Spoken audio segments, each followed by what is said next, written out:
Leading innovations, transforming lives. Batangas State University Vision, a premier national university that develops leaders in the global knowledge economy. University Mission, a university committed to producing leaders by providing a 21st century learning environment through innovation in education, multidisciplinary research, and community and industry partnerships in order to nurture the spirit of nationhood, propel the national economy, and engage the world for sustainable development. University core values: patriotism, service, integrity, resilience, excellence, and faith. College goals. The College of Arts and Sciences aims to provide leadership in quality instruction, research, extension service, and professional training in the arts and sciences. It also aims to produce scientifically trained, economically stable, and environmentally conscious citizens. Moreover, it is also anchored on the philosophy of providing students with humanistic education, geared to enhance their commitment to personal growth and social transformation, thus making them professionals possessing love and faith in the Almighty God, their country, and fellow men. Bachelor of Arts in Communication Program Educational Objectives. This program aims to equip students with the knowledge and skills in the theory and practice of communication, applicable in various professions and contexts with focus on media professions. Batangas State University.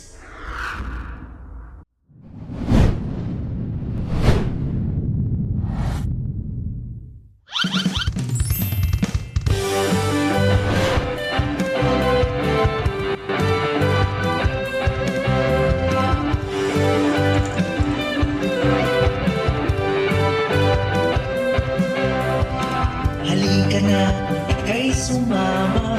Magbibigay kami ng pag-asa.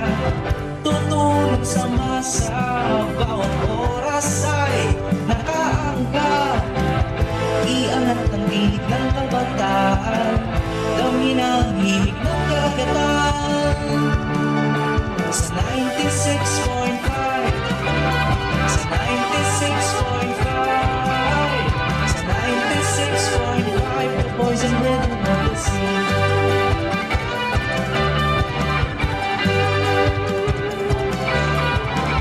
Boses na State yung arason, nasubo ay naririto.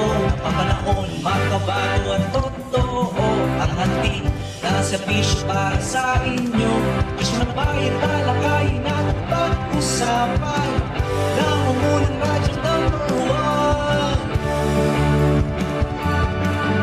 1 sa 96.5, sa 96.5, sa 96.5, the boys and rhythm of the sea.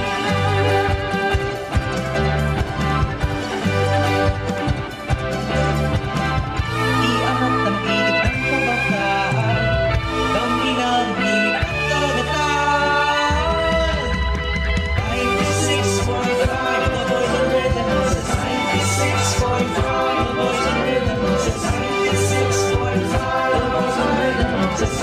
the boys and rhythm of the sea. 96.5, the boys and rhythm of the sea. 96.5, the boys and rhythm of the sea. 96.5, the boys and rhythm of the sea. 96.5, the boys and rhythm of the sea. 96.5, the boys and rhythm of the sea. 96.5, the boys and rhythm of the sea. 96.5, the boys and rhythm of the sea. 96.5, the boys and rhythm of the sea. Maglalayag na Maglalayag na. ang mga balitang napapanahon at rumaragasa. Bibigyang tinig ang mga balitang nilambat pa sa Kalakhang Timog, Katagalugan. Live mula sa himpilang Spartan ng Kanlurang, Batangan. DDDWBX 96.5, the voice and rhythm of the sea. Balitang nakaangkla ulat na makamasa, kasangga ang Bat State ulat sa umaga. Magandang araw, Pilipinas! Magandang araw, Batangas. Ito ang Bud State Ulat sa Umaga.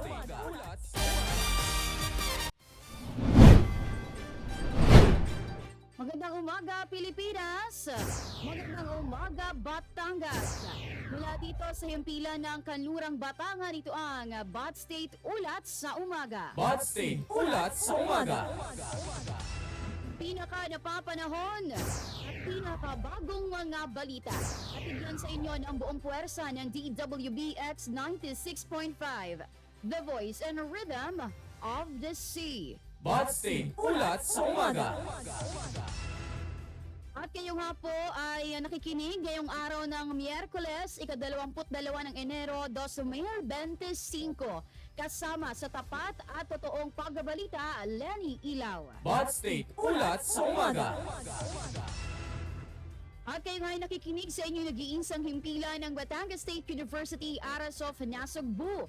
Isang mapagpalang araw para simulan ang isang oras ng makabuluhang balitaan. Bud State Ulat sa Umaga. At narito na nga ang mga nagbabagang mga balita. Bibigyang tinig ang mga nalambat na balita.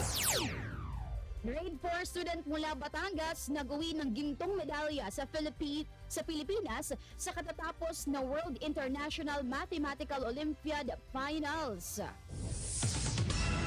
Veterinary Medical Mission isinagawa sa Quezon. Fun run para sa health services ng PDLs isinulong ng BJMP Calamba. Lalaki patay sa papabaril sa Quezon. Binatilyo patay matapos malunod sa Rizal. Bud State Ulat sa Umaga. Unang ratsyada ng mga balita. Grade 4 student mula Batangas nag-uwi ng gintong medalya sa Pilipinas sa katatapos lang na World International Mathematical Olympiad Finals.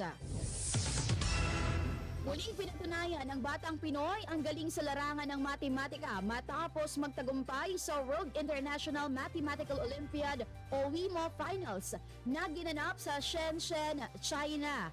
Kinilala ito bilang si Rio Lincoln Sonico. Isang grade 4 student mula Batangas City ang nag-uwi ng gold medal kasama ang siyam pang mag-aaral mula sa Pilipinas na pinangaralan din ng Gold Award. Ang WIMO Finals sa isang prestihiyosong kompetisyon na eksklusibong iniimbitahan ang pinakamahuhusay na kabataang mathematicians mula sa mahigit 15 bansa. Kinilala ang tagumpay ni Rio ng kalihim ng edukasyon na si Senador Sonny Engara na nagpahayag ng pasasalamat sa natatanging ambag ni Rio sa karangalan ng bansa. Bud State Ulat sa Umaga. Samantala, Veterinary Medical Mission isinagawa sa Quezon. Bud State Ulat sa Umaga. Ilinaos ng matagumpay ang veterinary mission with free spay and neuter sa Pitogo, Quezon. Layo ng programa na makatanggap ng libreng pampurga, anti-rabies, check-up at pagkakapon para sa mga alagang aso at pusa para sa nasabing bayan.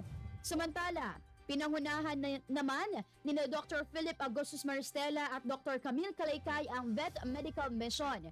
Katuwang rin nila ang mga tauhan ng OPV Animal Health and Welfare Division na sa pakikipagtulungan ng Office of the Municipal Agriculturist ng Pitogo na pinamumunuan ni M.A. German Candido.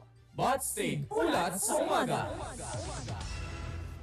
Samantala, ibang balita naman tayo, fun run para sa health services ng PDLs, isinulong ng BJMP Calamba. Bud State Ulat sa Umaga. Sa balitang yan, narito si Winchell Tandan. Winchell, i-Bud State, ulat mo. Ipinamahagi ng DOST Calabarzon ang nasa 20 portable multipurpose solar drying trays o Portasol sa 4 na community-based associations sa Batangas. Ang solar dryers na ito na nagkakahalaga ng 730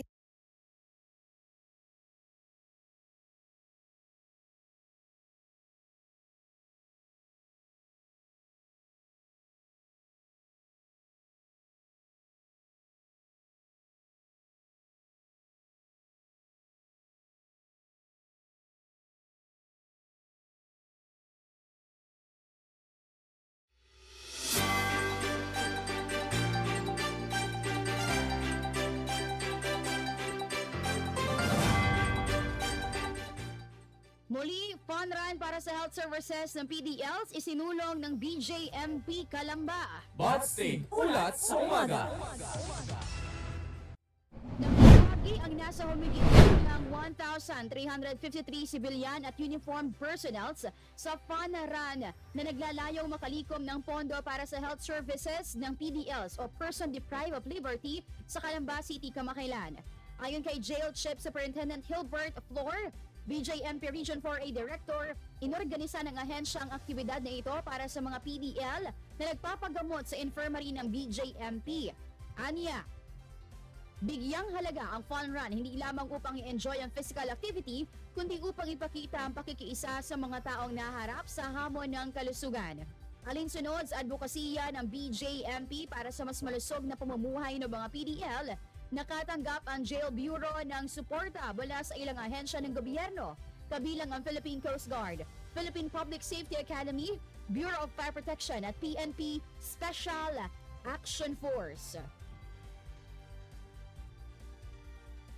Yan at iba pa mainit ang mga balita makalipas ang isang paalala.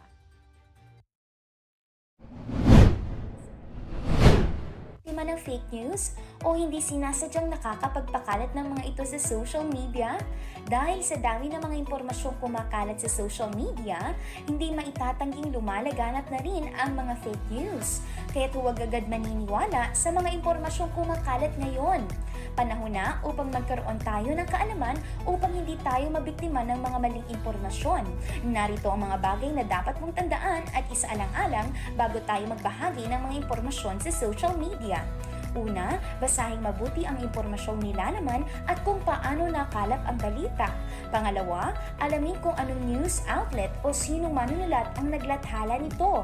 Pangatlo, tukuyin ang petsa at oras kung kailan ito na-published. Pang-apat, tukuyin kung balanse ba ang pinapahayag na istorya. Panglima, obserbahan at tukuyin ring mabuti ang mga nilalamang mga larawan at kataga at humanap ng iba pang pinagkakatiwalaang mga tagapagbalita na naglathala ng kaparehas na impormasyon kung ikay may pagdududa. Mahalagang maging mapanuri at tiyaking tamang impormasyon lamang ang ating ibinabahagi. Isang paalala mula sa DWBX 96.5, The Voice and Rhythm of the Ay nakikinig pa rin, dito lamang yan sa DWBX 96.5, The Voice and Rhythm of the Sea. Bot State Ulat sa Umaga. Pagkapatuloy ng ating balitaan, lalaki patay sa pamamaril sa Quezon. Sa balitang yan, narito si Hans Rivera. Hans, i-Bot State Ulat mo. Isang insidente ng pamamaril ang gumulantang sa mga residente ng Barangay Matipunso, San Antonio, Quezon nang mapaulat ang pamamaslang sa kanilang lugar. Nagsasagawa noon ng pagpapatrolya ang pulisya nang makatanggap ng tawag mula sa isang concerned citizen na nagulat sa insidente. Ayon sa report, pinagbabaril ang biktimang kinilalang si alias Rancel, isang appliance technician at residente sa nasabing lugar habang sakay ng kanyang motorsiklo. Agad namang naglatag ng checkpoint ang pulisya sa exit road ng barangay upang masiguro ang seguridad at matukoy ang suspect. Para sa Bot State Ulat, ako si Hans Rivera ng DWBX and 96.5, The Voice and Rhythm of the Sea. Samantala, ibang balita naman tayo, 2 binatilyo patay matapos malunod sa Rizal. Bot State Ulat sa Umaga. Patay ang 2 binatilyo matapos malunod sa Unga Falls sa Barangay San Salvador, Baras, Rizal. Ayon sa ulat, nagtungo ang 2 biktima sa nasabing lugar kasama ang 2 pa nilang kaibigan.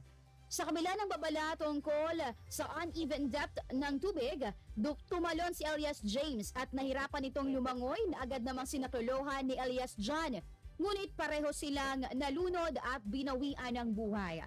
Samantala, patuloy ang paalala ng mga otoridad na sumunod sa mga babala sa lugar upang maiwasan ang trahedya. Bot State Ulat sa Umaga.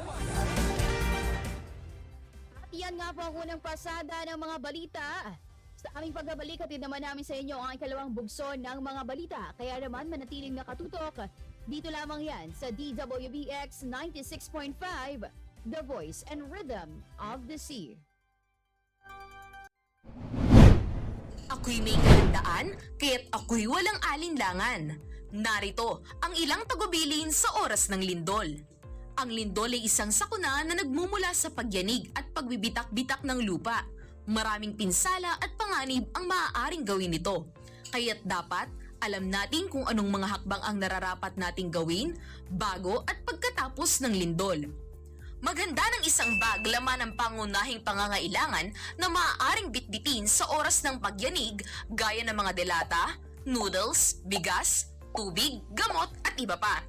Kung ikaw ay nasa loob ng isang gusali, manatiling kalmado at humanap ng lugar na malayo sa mga bagay na maaaring bumagsak. Takpan ang ulo ng iyong mga kamay, bahagyang yumukod at magtago sa ilalim ng matibay na mesa o kama habang nagpapatuloy ang lindol. Iwasang tumigil sa harap ng matataas na gusali, poste o mga puno na maaaring bumagsak. Kung ikaw naman ay nagmamaneho, huminto sa isang lugar na malayo sa mga bagay na maaaring matumba gaya ng mga poste at iba pa. Iwasang lumapit sa tulay at tunnel dahil maaaring masira ang mga ito habang papalakas ang lindol. Kung ikaw naman ay nakatira sa tabing dagat, maging alisto sa mga abiso mula sa local government unit dahil sa banta ng tsunami. Kung ikaw naman ay nakatira sa mataas na lugar, maging handa sa posibleng pagguho ng lupa. Suriin ang sarili at tingnan kung ikaw ay may pinsalang natamo sa katawan. Maging handa sa aftershocks na maaaring sumunod makalipas ang ilang minuto. Tandaan, ang kahandaan ang magliligtas sa iyo sa kapahamakan. Isang paalala mula sa DWBX 96.5, The Voice and Rhythm of the Sea. Ngayong panahon na malapit na ang halalan, bilang isang mamamayang Pilipino na may karapatang bumoto ay dapat maging matalino sa pagpili ng mga ninanais maging leader. Paano nga ba magiging matalino sa pagpili ng kandidato? Una, kilalanin o ilista ang mga kakandidato sa halalan, kung ano ang kanilang mga paninindigang posisyon at kilatisin ang kanilang mga plataporma. Pangalawa, alamin ang mga isyung nais mong bigyang pansin ng mga kandidato. Ilang halimbawa nito ay ang kahirapan, unemployment, karahasan at iba pa.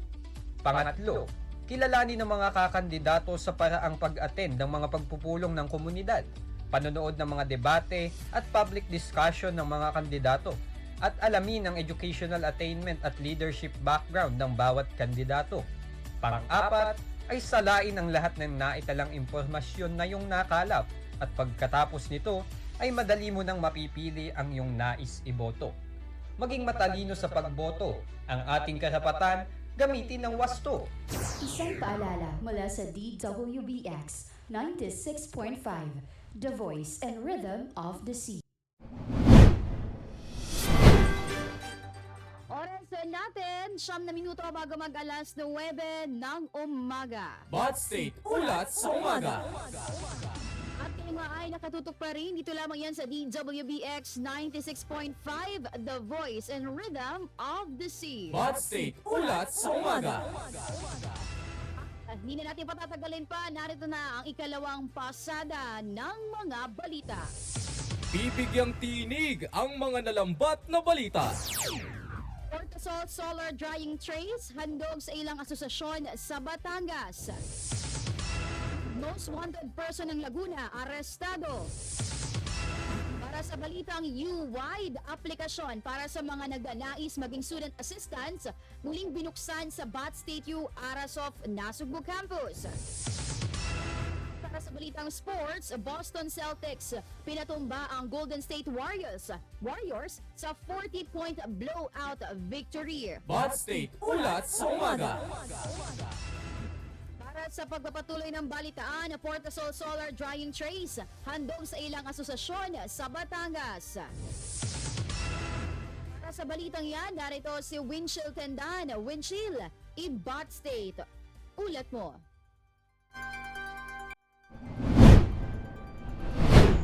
Ipinamahagi ng DOST Calabarzon ang nasa 20 portable multipurpose solar drying trays o Portasol sa 4 na community-based association sa Batangas. Ang solar dryers na ito na nagkakahalaga ng 730,000 ay binuo ng Filipino inventor-entrepreneur na si Francisco Pagayon upang matulungan ang mga magsasaka na mapalakas ang kanilang produktibidad sa agrikultura. Naging benepisyaryo nito ang nagkakaisang samahan ng mga kababaihan ng Kizumbing o Nasaka sa Calacas City, Kuyog Sustainable Livelihood Program Association sa Calatagan at kilusan ng maliliit na mangingisda sa lawa ng Taal sa Mataas na Kahoy, kung saan ay ginagamit nila ang mga ito para sa pagpapatuyo ng isda. Nakatanggap din ng Portasols ang The Batangas Cacao Growers Association para sa pagpapatuyo ng kakao. Ayon sa DOST, ang pamamahagi ng Portasols sa pamamagitan ng Provincial Science and Technology Office o PSTO Batangas ay bahagi ng kanilang pagsisikap na isulong ang sustainable livelihoods at mapabuti ang economic well-being ng mga lokal na komunidad sa pamamagitan ng science, technology at innovation. Para sa Bat State Ulat, ako si Winchell Tandan ng DWBX 96.5, The Voice and Rhythm of the Sea. Salamat, Winchell Tandan. Samantala sa ibang balita, most wanted person ng Laguna, arestado. Naaresto sa isinagawang manhunt operation ang Calamba Police ang most wanted person sa probinsya ng Laguna noong nagdaang araw, Enero 20. Nahuli ang suspect na positibong kinilala ng mga pulis bilang si alias LA, residente ng Calamba City sa bisa ng warrant of arrest. Samantala, ayon sa pulisya, 2 bilang ng kasong acts of lasciviousness na may piyansang 180,000 pesos bawat isa ang kinakaharap ng sospek. Samantala, inabesuhan na ang korte patungkol sa kanyang pagkakadakip habang nasa ilalim ng pangangalaga ng Calamba CCPS ang sospek. Bat State Ulat sa Umaga. Samantala, narito naman ang ating balitang U-Wide. Updates on the red and white dito sa Balitang U-Wide. At para sa ating Balitang U-Wide, aplikasyon para sa mga nagnanais maging student assistants muling binuksan sa Bat State U Arasov Nasugbu Campus. Bat State Ulat sa Umaga. Itang yan, narito si JM Villahin. JM, i-Bat State, ulat mo. Naglabas ng anunsyo ang Supreme Student Council ng Bat State U Arasov Nasugbu Campus patungkol sa muling pagbubukas ng aplikasyon para sa mga nagnanais maging student assistants ngayong ikalawang semestre. Nagsimula ang application kahapon at inaasahang matatapos naman sa ika-28 ng Enero. Kasama rin sa nasabing anunsyo ang mga inilatag ng Office of Student Organization na mga pamantayan at mga kinakailangang isumite na alinsunod sa Resolution No. 48 Series of 2024. Para sa mga nagnanais na magpasa ng kanilang aplikasyon, pumunta at makipag-ugnayan lamang sa Supreme Student Council Batangas State University Arasov Nasugbu Campus Facebook page para sa karagdagang impormasyon. Para sa Balitang U-Wide, ako si JM Villahin ng DWBX 96.5, The Voice and Rhythm of the Sea. Maraming salamat, JM Villahin. Samantala, narito naman po ang ating Balitang Sports. Sports Balita.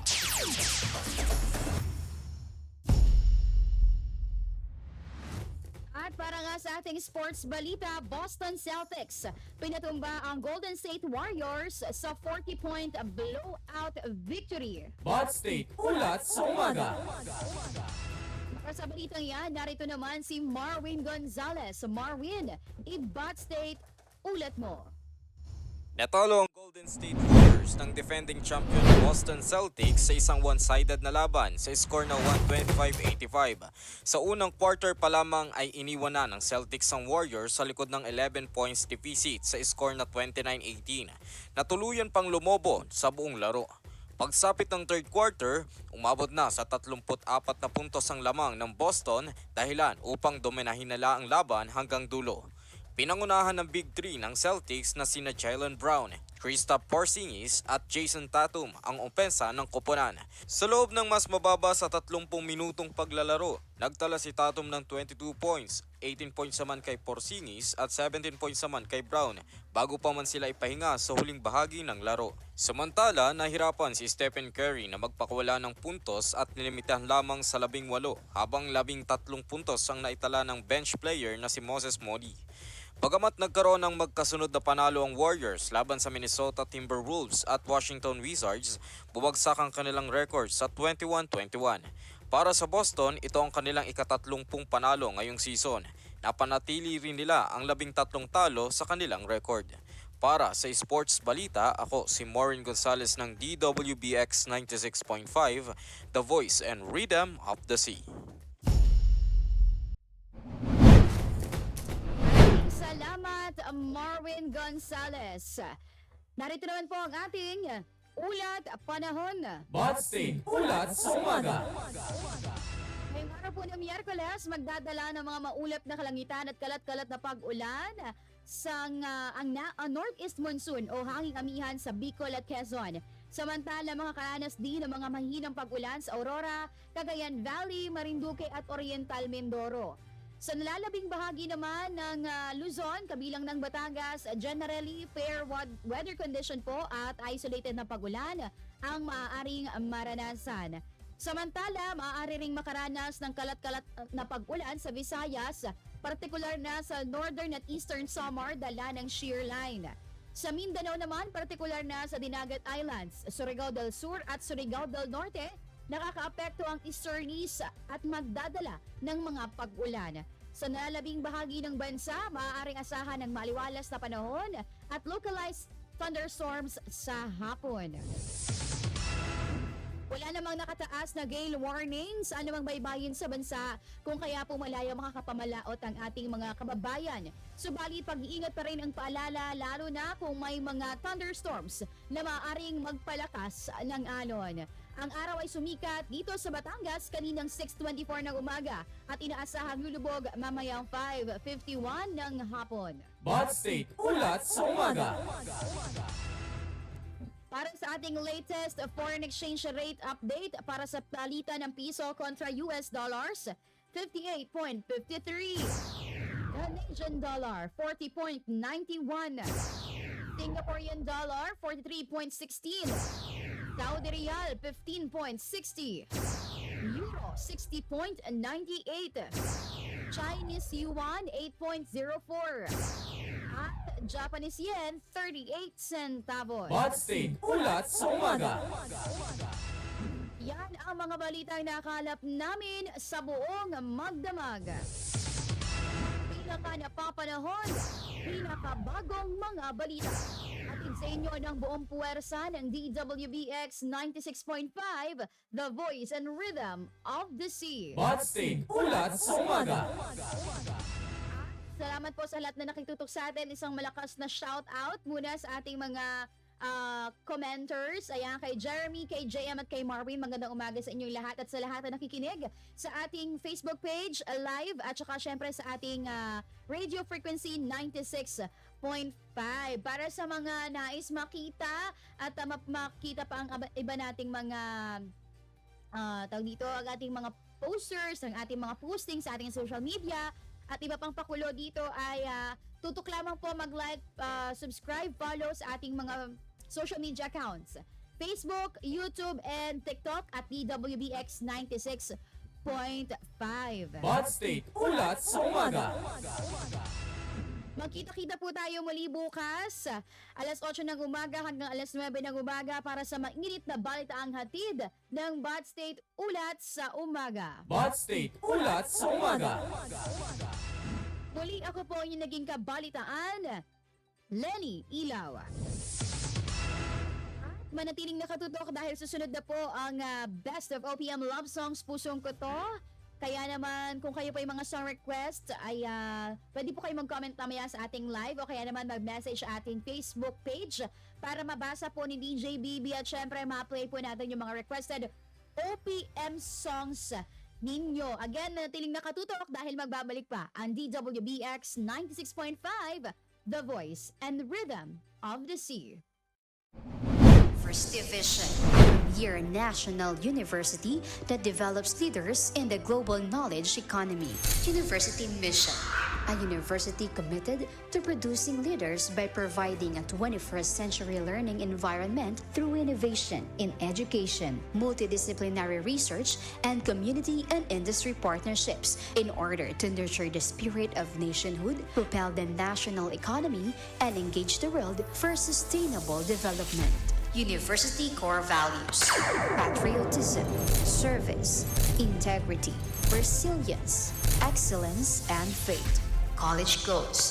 The College of Arts and Sciences aims to provide leadership in quality instruction, research, extension service, and professional training in the arts and sciences. It also aims to produce scientifically trained, economically stable, and environmentally conscious citizens. Moreover, it is also anchored on the philosophy of providing students with humanistic education, geared to enhance their commitment to personal growth and social transformation, thus making them professionals possessing love and faith in the Almighty God, their country, and fellow men. Bachelor of Arts in Communication Program Educational Objectives. This program aims to equip students with the knowledge and skills in the theory and practice of communication, applicable in various professions and contexts with focus on media professions. Batangas State University.